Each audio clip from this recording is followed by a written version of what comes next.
जब मारे लो मुस्किया रानी सड़िया बोलो। Welcome back to my YouTube channel. आप सभी के साथ जुड़ चुके हैं फिर से एक नए वीडियो के साथ। तो चलिए वीडियो को शुरू करते हैं और जानते हैं कौन सा सॉन्ग लेकर आए हैं, कौन सा सिंगर का है। तो चलिए वीडियो को शुरू करते हैं, ज़्यादा लंबा नहीं करते। गाइस, तो आज जो सॉन्ग लेकर आए हैं वो पावर स्टार पवन सिंह का सॉन्ग लेकर आए हैं। बहुत ही लाजवाब, बहुत ही धमाकेदार ट्रेंडिंग सॉन्ग लेकर आए हैं। तो चलिए सॉन्ग का टाइटल आप सभी को बता देते हैं। तो गाइस, सॉन्ग का टाइटल है बुल्लू की सरिया। गाइस, तो ये सॉन्ग 12 दिन में, केवल 12 दिन में 17 मिलियन चल चुका है और अभी ट्रेंडिंग में चल रहा है। गाइस, इस सॉन्ग का वीडियो का कुछ क्लिप आप सभी को वीडियो का स्टार्ट में ही दे दिया हूँ। गाइस, तो पावर स्टार का बात ही अलग है। इनका जो सॉन्ग आता है, सब सॉन्ग, हर सॉन्ग दिल को छू जाता है।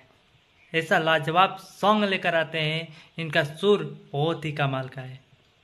गाइस, तो इस सॉन्ग पे करीबन करोड़ से भी ज़्यादा शॉर्ट्स बन चुके हैं, रील्स बन चुके हैं।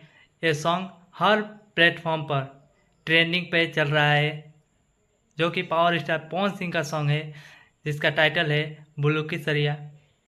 गाइस, तो यही था आज का वीडियो, जो कि पावर स्टार पवन सिंह का सॉन्ग था, जिसका टाइटल था बुल्लू की सरिया। तो मिलते हैं फिर से एक नए वीडियो के साथ। अभी तक आप लोग वीडियो को नहीं देखे हैं तो वीडियो को देखें और कमेंट बॉक्स में अपना राय बताएं। मिलते हैं फिर से एक नए वीडियो के